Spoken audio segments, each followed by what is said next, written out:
I'm Nicky Miklos, and this is the Smart Business Growth Podcast, where we ditch the busy trap and get real about what it takes to drive sustainable sales, lead with clarity, and build a business that's future fit. Let's dive straight into it.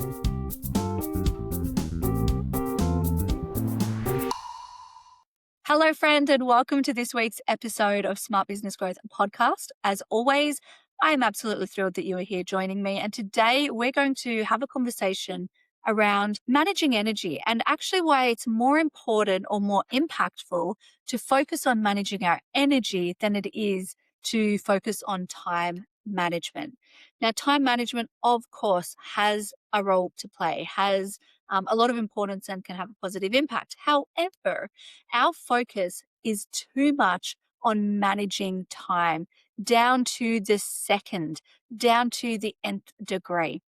There was a period of about 2.5 years, and I did I don't know if it's a social experiment, but I did an experiment where I would every quarter jump in and look at how many search results would return when I Googled, how can I manage my time more effectively?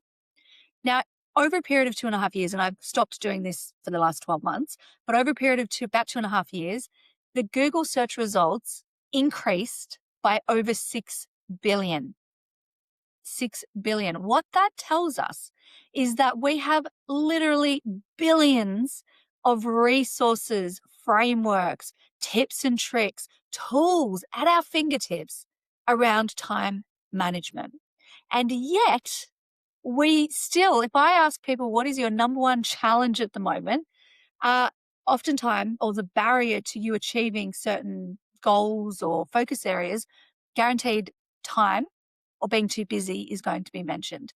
So we have billions of resources at our fingertips, and yet the research also shows that 88% of workers will procrastinate daily. 50% or 51% will focus on low to no value tasks, and only 20% of us feel like our work is under control daily. Again, what this tells us is that we have billions of resources at our fingertips around time management, and yet we're still procrastinating. We still feel overwhelmed, and we're still falling into the trap of focusing on those low to no value tasks. Why? Why is this? I'm really curious to know what your thoughts are on this. And feel free to send me a message as well about anything that we talk about today. But also, it's because we're in a state of overwhelm. It's because we're in a state of perpetual cycle of busy. We're stuck in the busy trap. We're on Juggle Street. We're being pulled in a million different directions, being all things to all people. And for some of you, that's despite having a team. We're still scattered.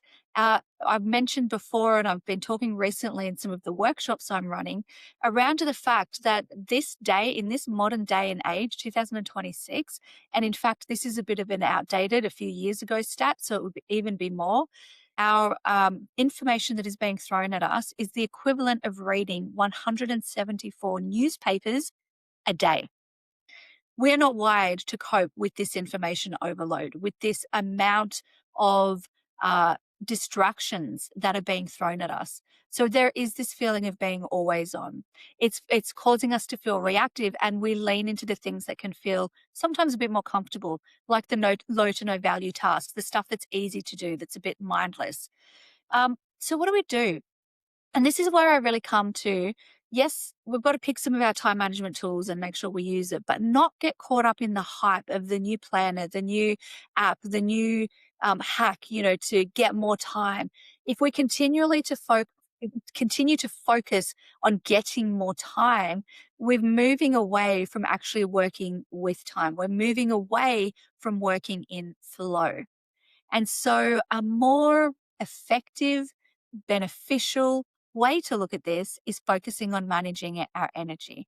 Now, for some of you, this isn't going to be new because we've talked about this. And if you're just getting to know me and who I am and the work, managing energy is one of the critical components of success. It's also a critical component of living a healthy, happy life. When I look at my business values, intentional energy is one of them, alongside commercial impact. But I would argue we can't have one without the other when we're looking at sustainable long-term results. Think about it like this. Managing your energy is kind of like managing your bank account. You can put in deposits or you can make withdrawals. So we can invest in and we can take out. And we have to continue to look at the balance of that bank account or the balance of that energy account. What am I putting in? What am I depositing to make sure that I'm coming from a place of optimal energy? Or what am I doing that's actually taking energy away, the withdrawals that will maybe deplete the energy? And if we can be intentional with understanding where is our energy bank balance, we can then be more intentional around what we need to put in the deposits or, right, I've got a big energy day. I'm all cool to make those withdrawals because I have enough in the account. I think this is a really interesting way to consider and look at how we're managing our energy. So we want to make sure that we're considering things like fuel. I'm going to take you through a bit of a framework and some questions to ask yourself around what are those energy deposits and what are those energy withdrawals. I think another really interesting way to look at this is, if we think about time, we think about clock, we think about really being acutely aware of every single second. And honestly, sometimes time management these days, I don't know about you, but for me, it's like I can be managing my time down to the minute, which actually is a bit of an energy drainer. It's an energy withdrawal. It also doesn't do great things for our nervous system. And I kind of joke in some of the keynotes that I do and conversations with groups around, I've had lots of coaching sessions with leaders around not having enough time to go to the toilet during the day. Now, I say that lightly and, it's a bit of a joke, but actually there's an underlying really serious problem there because legitimately that is something, the conversations I'm having with leaders. And so it falls into this whole place where we're looking at time, the clock, the ticking of the clock, and every single second, every single minute matters. But what a clock does not show is whether you are feeling good or not, whether you have energy to show up, whether your body is thriving, whether you are feeling optimal, or if you're feeling really tired and exhausted. So if we're just managing by time, in 60 seconds, in 60 minutes, in 6 hours, in 3 hours, the time remains the same, but how I show up to that time will be different depending on how I feel and my energy. And so again, if we look at this as a bank deposit, or even if we have the visual, instead of the clicking talk to the minute, a battery. I can see similar kind of metaphor as the bank. I can see if my battery is full. I can see if my battery is depleted. And if my battery is depleted, I will show up differently to that 1 hour, to that 60 seconds, to that 3 hours than I would if my battery is full. So it's not just about the time that we're using, spending, living in. It's about how are we interacting with that time? How are we showing up? Because if my battery is full, I could get something done in 20 minutes instead of an hour. But if my battery is depleted, it might take 2 hours instead of an hour. So I trust that what you're getting here is there's a shift in perspective needed around how we look at our day and how we're approaching our day, not just down to the minutes, to the calendar invites, to the clock ticking over every second and what I'm doing in that time, but rather how am I managing my energy so that I can be most effective and optimal energy in that time? Or I can be aware of the fact that my energy bank, the battery is a bit lower, and therefore I can actually put some parameters around that. Maybe I need to reschedule or postpone a meeting. Maybe I need to be kinder to myself. Maybe I need to schedule a bit extra time to be able to complete that task. Perhaps I need to reach out for support to get somebody else to help me. We then know what we're dealing with. So it's not about letting ourselves off the hook and going, I'm tired, I just don't feel like doing it. It's about going, okay, I understand and appreciate that I'm going to be showing up in a little bit of a different way. So how can I still be really effective and impactful in what I'm doing? This comes down to return on effort. A quick interruption to this podcast episode. I'm really curious, do you want to close more sales in less time? If the answer is yes, which I hope that it is, then you need to get your hands on the Growth Code. It is going to give you 3 proven frameworks and tools that will help future-proof your business and scale with clarity. All you have to do is head down to the show notes and click the link below. We want to make sure that there's ROE, return on effort, in what we do, that what we're investing our time, investing our energy equally in, is actually getting a return on the effort that we're putting in. So a couple of different things for you to think about there. Now, one of my favorite ways to really have a framework, I guess, I love a structure, because a structure takes the thinking out of it for us and it allows us to get the results, the benefit. Like, it's a great way to help with the return on effort. And the thing that I often come to is the energy edge. So I created the energy edge through observing my own behavior, but also all of the clients that I've worked with, not just in the last 10 years in my business, but also beyond that, working and leading sales teams and salespeople, people who are working with a variety of different types of business owners, and size of business. And what I noticed is there's some patterns. When we are in that place of optimal energy, or being able to show up fully present in that time that we have, there's a couple of key factors that are at play. So I am going to take you through 4 key areas, and I want you to rate yourself out of 10 for each, to do a bit of a mini energy audit, if you will, to understand where you're sitting in that bank balance. Also keeping in mind that your bank balance, your energy bank balance, will change day to day and could even change moment to moment.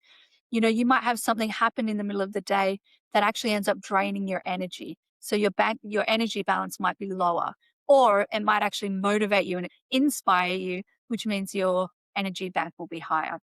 So I like to think about this like a pyramid. If we look at the foundation of that pyramid, so at the base of the pyramid, the energy edge pyramid, is sleep, water, and exercise. So I want you to rate yourself out of 10 for, you could do individually or as a collective. How would you rate yourself in terms of sleep, water, and movement? And again, you could rate yourself out of 10 for sleep, for water, for movement, or give a combined number. Now, 10 out of 10 is rocking it, awesome. I'm really hydrated. I'm investing in movement and exercise, and my sleep is great. If it's a 1, it means not sleeping at all, no hydration, no movement whatsoever. So rate yourself accordingly and give yourself a score out of 10. The next section, above that, there's 4 sections of the pyramid. The next one above sleep, water, movement is body and mind consumption. Body and mind consumption. So what I mean by this is, what are you consuming in your mind and consuming in your body? So yes, it could be things like food and diet and being aware of, alcohol intake and what you're drinking and all that kind of stuff, body consumption. And mind consumption is equally as important. Mind consumption comes down to, what are you watching? What are you reading? What are you listening to? Are you getting caught in the doom scroll? Are you getting caught up in the negative media news cycles to a point that is unnecessary? You already know what's going on, but you keep getting caught in these cycles. Are you consuming those almost 200 newspapers a day by being on the socials a lot?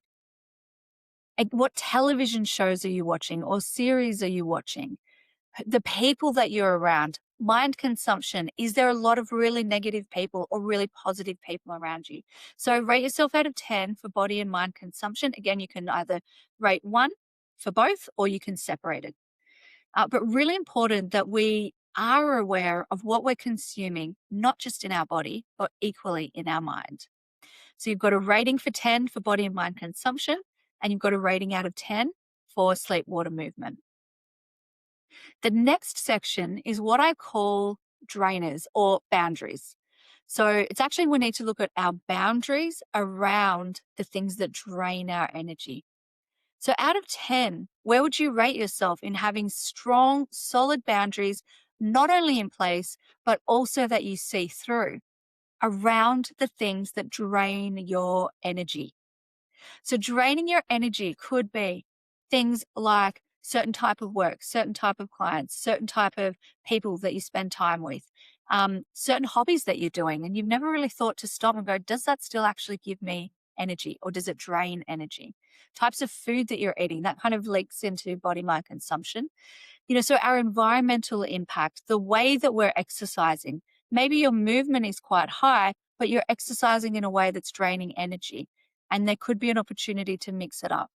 So give yourself a rating. Am I aware of my drainers? Do I have boundaries that I stick to? Really important. The second part that I stick to. And then at the very top of the pyramid, the pointy bit, we have got joy, gainers. Rate yourself out of 10. Where would you say that you sit when it comes to having things in your life that bring you joy, things in your life that give you energy? Some of the conversations that I'm having at the moment is around, I want more joy in my life. I want to do more things this year that actually make me happy. I'm like, yes, great. Otherwise, what's the point? What's all this for? But here's the thing.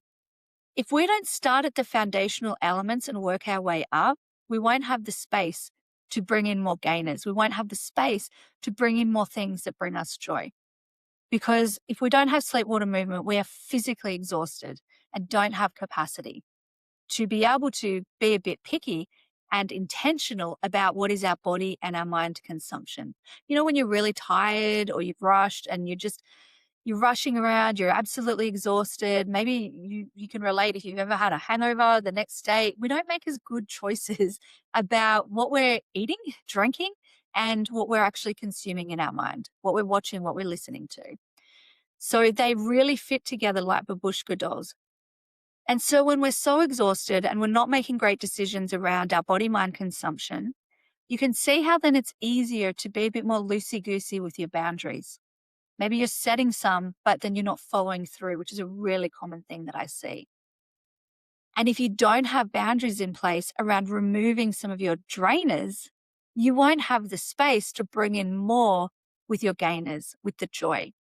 They all feed into each other. So if you feel like I don't have time to XYZ, read that book, do that thing that I love, spend time with the people that I really want to hang out with, we have to reverse engineer that. Okay, what boundaries do I have in place with the things that I could remove? Okay, if I'm loosey-goosey with that, the boundaries, is that because I'm overwhelmed and overloaded with what I'm fueling my body and my mind with? And is there actually a pattern of behaviors because I'm not getting enough sleep, water, movement? So you can see how it all really fits together. And I know that I mentioned this energy edge briefly in one of my previous podcast episodes, but I really wanted to isolate and give this the attention that it deserves. Because sometimes we need to hear things a few times before we actually something clicks or we do take action on it. So if you've heard me talk about the energy edge before, I want to challenge you to think, what have I actually implemented and how have I used this? And if this is the first time, I want you to look at your rating. And in fact, you could do the rating even if you've heard about it, because it changes every month, every week, every quarter. And so look at those ratings that you did out of 10 for each of those 4 sections. Look at the highest and acknowledge that, celebrate that. And look at the lowest score and think, what's one thing that I can do to start to move this result?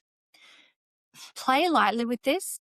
And my action for you today is to do one thing, to bring in an energy gainer and to remove an energy drainer. Because this starts with the small 1%ers.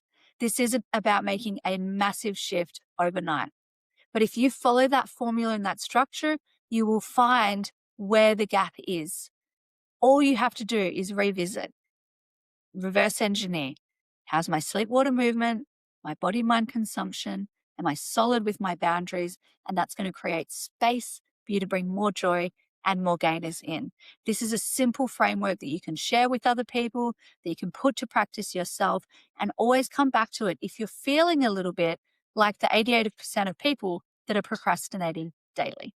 Let me know. Send me a LinkedIn message or a DM or an email. How did you go with this? And I look forward to seeing you next week.